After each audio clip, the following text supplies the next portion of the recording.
it's really important that this negotiation be covered because the eyes of the world, and particularly the eyes of labor, are upon us. What happens here is important because what's happening to us is happening across all fields of labor by means of when employers make Wall Street and greed their priority, and they forget about the essential contributors that make the machine run.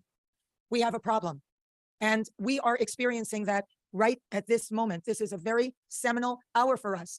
I went in earnest, thinking that we would be able to avert a strike.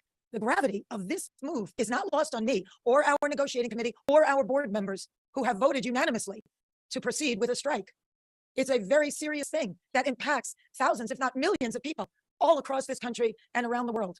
Not only members of this union, but people who work in other industries that service the people that work in this industry. And so it came with great sadness that we came to this crossroads, but we had no choice. We are the victims here. We are being victimized by a very greedy entity. I am shocked by the way the people that we have been in business with are treating us. I cannot believe it, quite frankly, how far apart we are on so many things, how they plead poverty, that they're losing money left and right when giving hundreds of millions of dollars to their CEOs. It is disgusting. Shame on them. They stand on the wrong side of history at this very moment.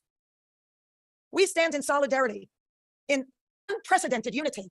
Our union and our sister unions and the unions around the world are standing by us, as well as other labor unions.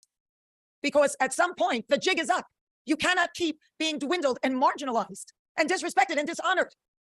The entire business model has been changed by streaming, digital, AI.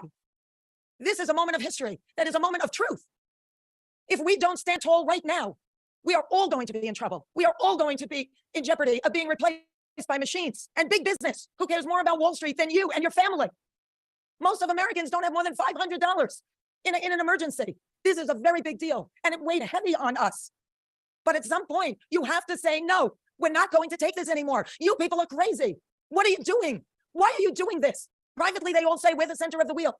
Everybody else tinkers around our artistry, but actions speak louder than words. And there was nothing there. It was insulting. So we came together in strength and solidarity and unity with the largest strike authorization vote in our union's history. And we made the hard decision that we tell you as we stand before you today. This is major. It's really serious, and it's going to impact every single person that is in labor. We are fortunate enough to be in a country right now that happens to be labor friendly. And yet we were facing opposition that was so labor unfriendly, so tone deaf to what we are saying. You cannot change the business model as much as it has changed and not expect the contract to change too. We're not going to keep doing incremental changes on a contract that no longer honors what is happening right now with this business model that was foisted upon us. What are we doing? Moving around furniture on the Titanic? It's crazy. So the jig is up, AMPTP. We stand tall. You have to wake up and smell the coffee.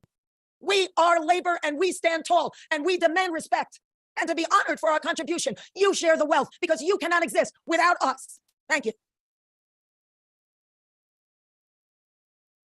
Welcome to Seen and Heard podcast, where everyone should be seen and heard. And that was the illustrious Fran Drescher. I hope I said her name right. Hello, Charles. Hi.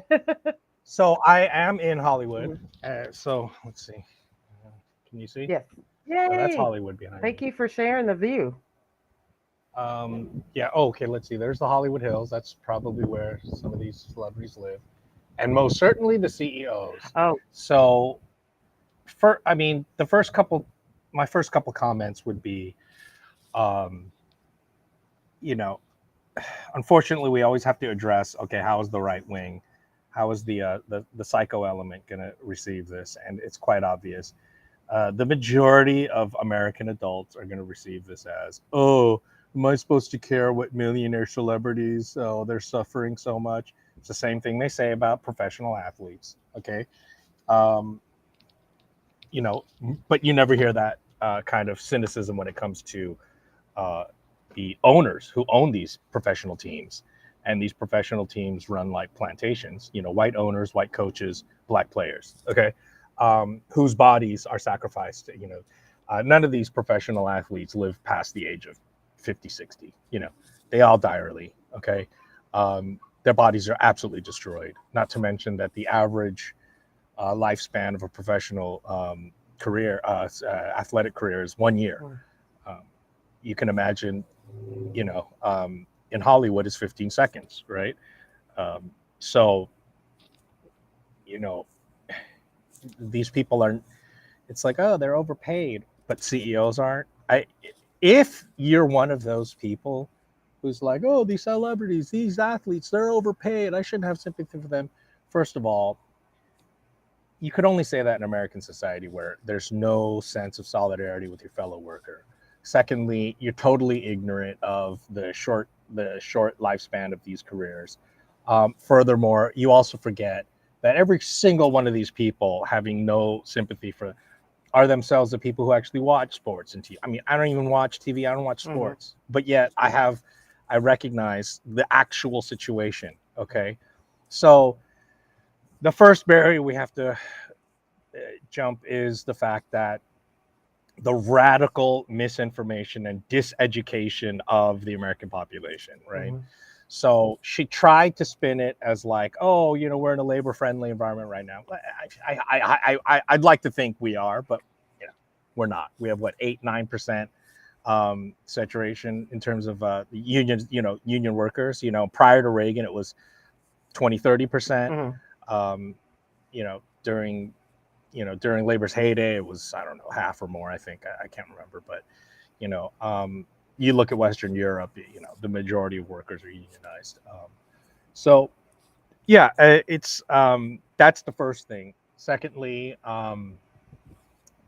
just to point out, so the writers are already on strike, and I believe that I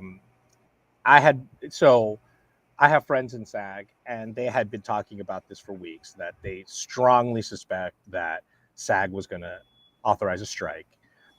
And I think it's very strategic of them to do so because they're trying to piggyback on the writer's strike, because they knew they were next on the chopping block. So if the writers failed, they were going to have no chance. If the writers succeed, then they have a chance, which is exactly why the industry was fighting so hard against the writers, because they didn't want to set a precedent for all the rest of the unions afterwards to negotiate favorable terms. The background on this is the last strike that happened, I think it was 8 years ago, with the writers. Right. They said, "Oh, Reality show burst into the yeah." thing with that. They were like, "Oh, we don't really know how this new genre is going to pan out. We don't know about streaming. We don't know about reality show. Well, let's wait and see." Okay. And so 8 years later, we did. We waited and we saw, and it's super profitable. Okay, so it's just the same bullshit. They should have never bought the line at the time. They should have stood firm. They should have stood their ground. But of course, liberals are the way they are. They always chicken shit out. It's pathetic. No big surprise there. And now they see that's what turns what creates a radical when liberals sit there and think that the other side is negotiating in good faith, as they are. They project themselves. That's when they realize people are not only are they not going to negotiate in good faith, they're really not human. They're not. You should turn off your phone. It's not going to go well, and they don't give a shit, and you're just cogs in the wheel. You're cannon fodder. Your lubrication for their wheels to turn. So that's the big problem here is that. And then finally, the last piece of this background that you should know about what's going on now is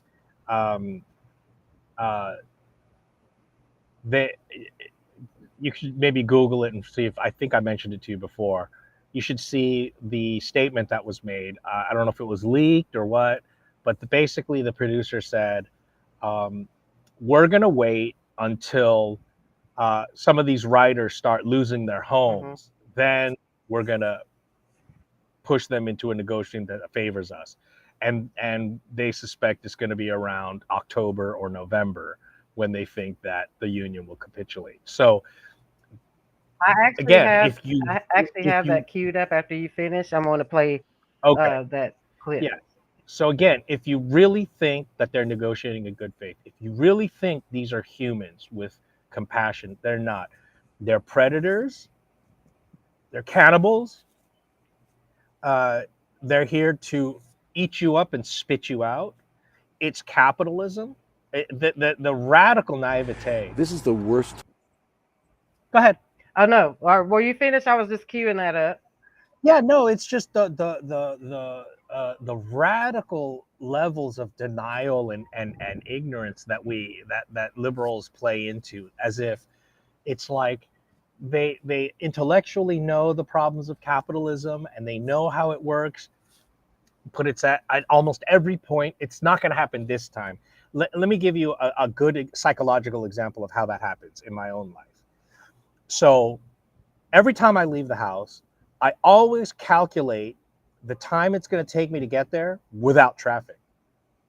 And it's like, people are like, in LA, you really are going to think there's no traffic? And it's like, yeah, I really genuinely, every fucking time I leave the house, even in the middle of rush hour, I really think there's not going to be any traffic. So of course I'm always running late.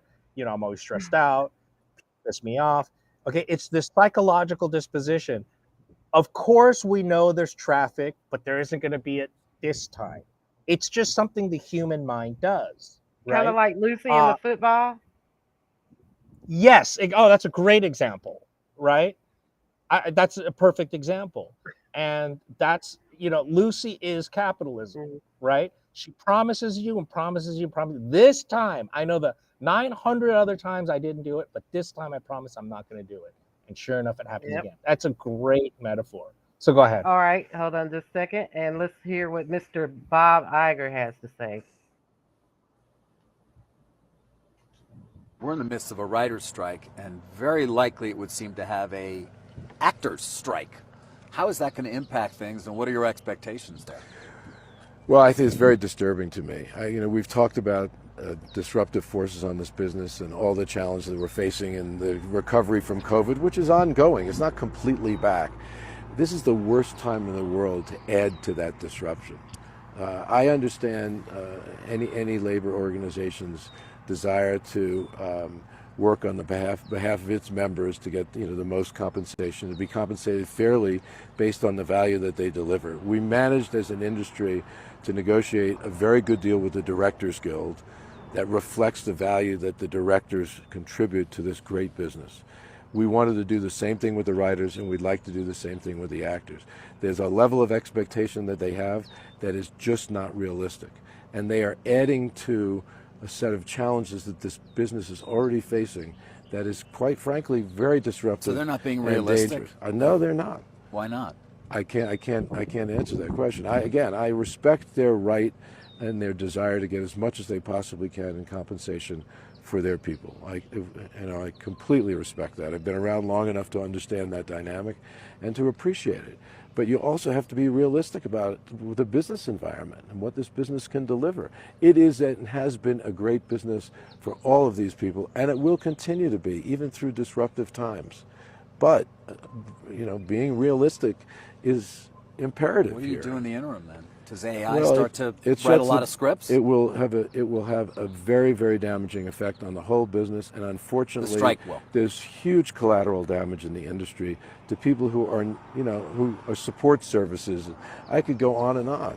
It will affect the economy of, different regions even because of just the sheer size of the business. It's a shame. It is really a shame. Well, there's one more translation they could have added at the very end. He said this is going to affect other regions. That's because the industry has outsourced to places like Atlanta in the state of Georgia, where they forced these southern states a race to the bottom, where they get even more favorable terms. And here's the dirty little secret about Hollywood. They already have ridiculously ludicrous. So, for example, the tax situation with them. they have something like, oh, I don't know, like a 6,000% tax write-off. So if they spend 25,000 on labor, they're able to write off like, I don't know, like $100,000 worth of taxes. And that's the It's just studio. the studios get to do that, right? So they're already in a ridiculously favorable position. California bends over backwards and then right up the asshole to accommodate them. And yet they still abandon California for places like Georgia. Go ahead and watch half the movies you watch. Those at the end they'll say state of Georgia, the Georgia Film Board, and all And that, right? Florida, and Because yeah, they tax for the tax because they fuck purposes. them over even more. Mhm. Well, Atlanta is one of the major places. It's the first place in history that a separate branch of central casting has been established out there. So it's become its own hub Well, of Nashville entertainment. is like a small version of that, but Nashville does the same Mhm. thing, and so Right. So obviously Toronto, Vancouver. So they've been, and then Eastern Europe. So Prague has been doing it for decades. So yeah, we see a lot of places attracting this business. So he's like, entire regions will be affected, right? Um, it's so cynical. Again, they and they out of missed an touch. opportunity to do another translation there to say, yeah, because they've been pitting people against each other in a race to the bottom. And the translations on that video were done by Francesca. Her name's Francesca. She's a black actress, and she's been trying to head off like the misinformation that's going around. But I want to Mhm. play two videos really, really quick. Where now one of the first video I'm gonna play is one of the actresses in Orange Is the New Black. Now, everybody, I personally have never watched that show, but I do remember how big it was and how much people were talking about it and how popular it was. One of the actresses posted her residual paper. So I'm gonna play that first because it's really short, and then I got the guy right behind her is gonna be explaining this. So let me play this real quick. Oh my god, I'm about to be so rich. And you got time. What? Yeah. I can explain how the counting works too. So go ahead. You're Kamiko Glenn muted. posted a video showing how much she makes in residuals from starring in Orange is the New Black. $27.30. And she was in 44 out of the 91 episodes of the show. She wasn't an extra, a guest star in like one or two episodes. She was pretty much a main cast member. In the beginning of her video, she even shows the list, which tells you all the episodes I guess you were in and how many times. And you can see a majority of these payments are either for nothing or a penny. And the show ended in 2019. It wasn't that long ago. I know we don't really know the time frame of this. Like, is this every 2 weeks? Is this every month? I don't think it matters at this point. If you're making $27 a day, I don't think that's going to cut it. This also makes me wonder how much everybody else is getting, because Laverne was only in 40 episodes, which is 4 less than she was. Natasha was in 90 episodes, so maybe she got like $100. Like, this was one of the original Netflix series. This brought in so many subscribers. It was a great show. And Netflix made $4.4 billion in profit in 2022. And this is all you can scrummage up to give to an actor who starred in one of your biggest shows for 44 episodes? No, because if I got a check like that, I would be wearing this jumpsuit for real. That's all I'm saying. Okay, so the way to explain that firstly is just capitalism, period. Now, I already hinted at how the accounting works. It's all legal, but everything I'm going to say is 100% legal. It's just part of the law. Now, there's also a completely separate version of accounting that only applies to movies, okay? If you want to get the lowdown on it, there's an accountant who's practically a whistleblower who's written the book. I can't remember. I think it's called Hollywood. Unlocked or No, it's Hollywood Numbers or Hollywood Accounting or something like that. And basically, his whole thing is forget everything you know about mathematics, forget everything you know about accounting. This is how accounting works legally in Hollywood. And he does not mean it as a tell-all or a scandal. It's actually written as a textbook for anyone who wants to get into it to also know how it works.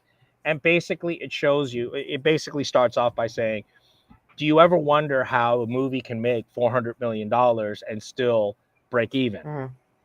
And there's extraordinarily bizarre, completely non-mathematical ways in which they're able to account for this, account for that, so that they never reach the point of making a profit, because you understand that royalties are only calculated after the break-even point.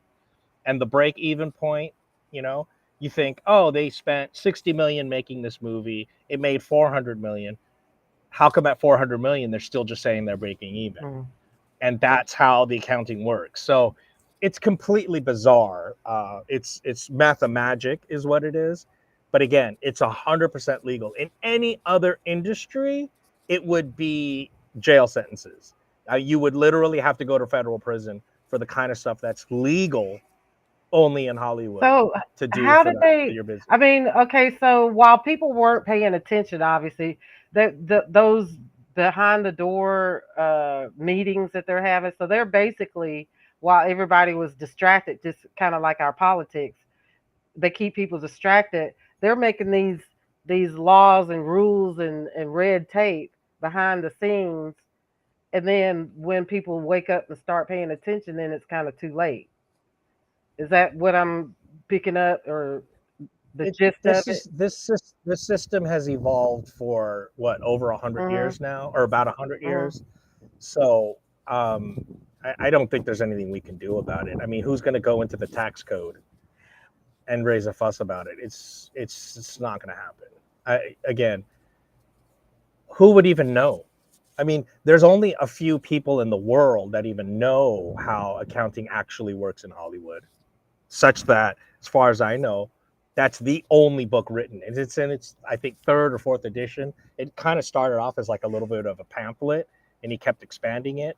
Um, Is it and called I Movie think I have Money? maybe, Okay, hold on. I'm gonna flip this around while you're talking. Keep talking. yeah. And so again, it's a tiny little club. It's not secret doors per se. You got to understand, even if it happens out in the open, that's the one. This is it. Okay. So That's the let one. me. Yeah. Oh, and that's right. It has multiple authors because it started with the first guy, Uh, and then they kept adding authors, and it kept getting bigger and bigger. Which edition is this? Which um, number? Which this is one it? The third edition? it says, and it doesn't have. It might be the fourth edition because I think I have the Yeah, third Bill edition. Daniels, David Leedy, Stephen D. Seals, and Yep, that's the one. okay. Let's see. Movie Money. That's the one, Right. and it's fascinating. Well, it has. There's no ebook available, but Barnes and Noble books. Okay, we'll just go to Amazon because it'll tell you which edition. I mean, Barnes and Noble should too if you scroll I down. hate clicking on there. But anyway, yeah. So $59 here. Let me see. Oh, 1998. So it's still in its, looks like it. Yeah, see, that's the first edition. You want to Okay, find, here's third edition. yeah, click on third edition. That's the one I have. So maybe there's 2020. Yeah, and then Okay. it, All right. okay. Looks like looks like they didn't create a fourth edition. Instead, they just took the third Uh-huh. edition and then updated and expanded it instead of making a fourth edition. Okay. I believe I have the first third edition, not the updated and expanded third edition, because mine is definitely not from 2020. If you can scroll down, it'll tell you.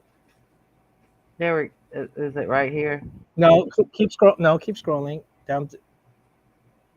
Keep scrolling. There. Okay. No, stop. Go back up. Okay. There. Okay. Here? Yeah. Yeah. Performing arts It's only saying industry 2020. financial Yeah. account. So at any rate, yeah, the third. This is the updated and expanded third edition. I was hoping I could find out when the first third edition, which is confusing, but at any rate, so yeah, this is the one. Again, I don't know how many copies of this book has sold, but I think it's aside from this, I don't know any other way in which a person would even know such things. 318 pages. Let's see. Okay. See all details. That's right here. Number 122, 353, 745. So, Well, for all those that are paying attention here, this is the book Charles is talking about. This is the 3rd edition. So it's updated. Right. The original 3rd edition is orange. Okay. So this is the 3rd edition updated and expanded, That's which what I is green. thought. That's what I was looking for because I had seen this, but it was like in the orange or red. See how he puts creative accounting practices? I mean, you understand that whenever someone says creative accounting, they make that up. Yeah, no, it's short term for illegal. Okay. Right? So here's a dirty little secret. Any of you can be suckered into learn how, these seminar, pay $60 and I'll teach you how to never pay tax again, right? And you take all these notes, right? Oh, do this, do that, and take it to an accountant, and they'll tell you every single tip and hint here is illegal. It's against the law. So these little fake seminars are like, oh, hey, here's how to not pay taxes ever again, is a scam because you think the IRS is fucking stupid. Right. And generally, that's what we call creative accounting. Generally, it's some people that have worked at the IRS that are doing that too.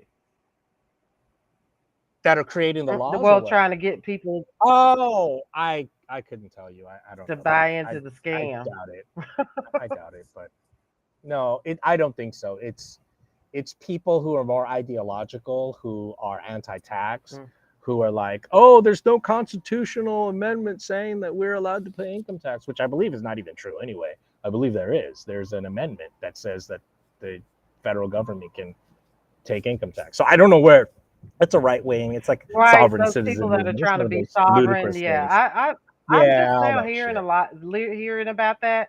And remind me to send you a video and we can cover it. It's very interesting because there's a black version of it too. Oh, really? It's crazy to me because I'm just like, what are these people talking about? Like, you can take your birth certificate and make yourself sovereign and all this stuff. Like, if that were the case, talk about creative. Right? If that were the case, the Native Americans would have accomplished that by now.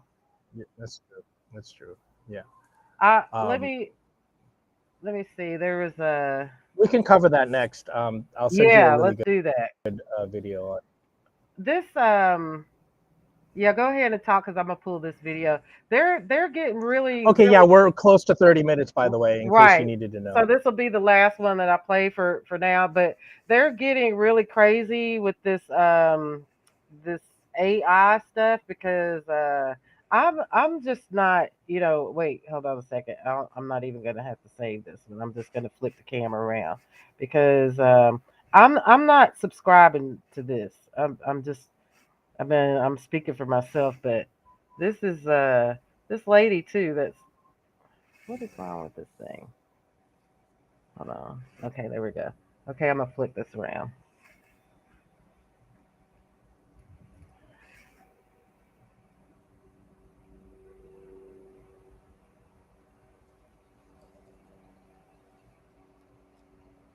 Say we don't want a movie or a series to end, it doesn't have to.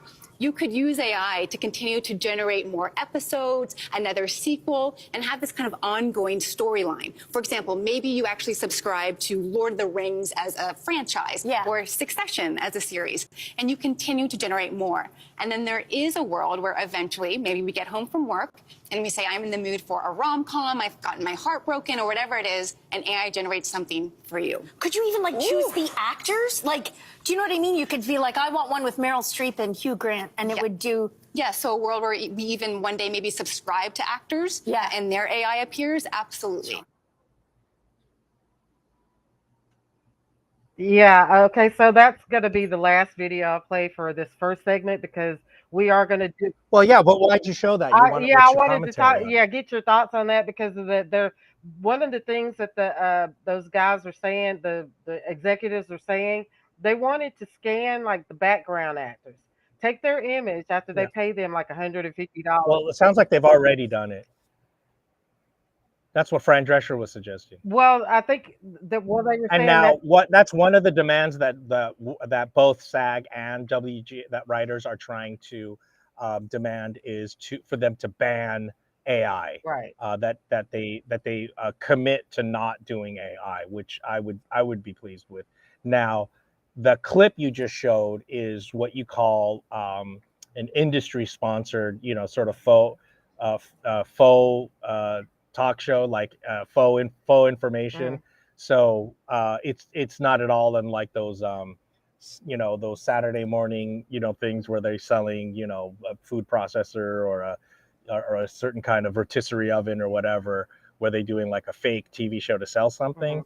That's what that is. It's they hired those actors to pitch talking points as if they're experts on the future of AI. But those are probably computer companies that got together as an industry and put together that thing, saying, hey, and realize it will happen one day. So hopefully we can have input on how it does and doesn't get adopted. So Well, on that note, we will be talking about this more. This is like our first segment on the Hollywood industry and writer strike, and I stand in solidarity with the writers, the actors that are striking, and UPS and everybody else that's getting ready to strike. I stand with you guys. Charles, I will see. Thank you for sharing your view. Thank you for doing that. We will subscribe, like, share our podcast if you like it. Consider a donation that helps us out with our broadcasting. And we will see you on the next segment. okay, bye.